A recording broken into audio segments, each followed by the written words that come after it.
महाराष्ट्र के लातूर में पीने के पानी के लिए स्पेशल ट्रेन पहुंचाई जा रही है।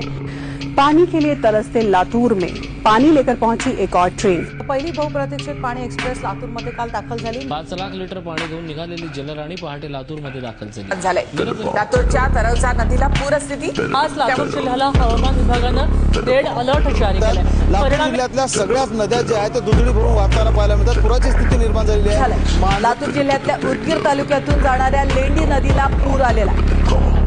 Gotta grieve my mama, cause that don't think I'm a too much talker, my better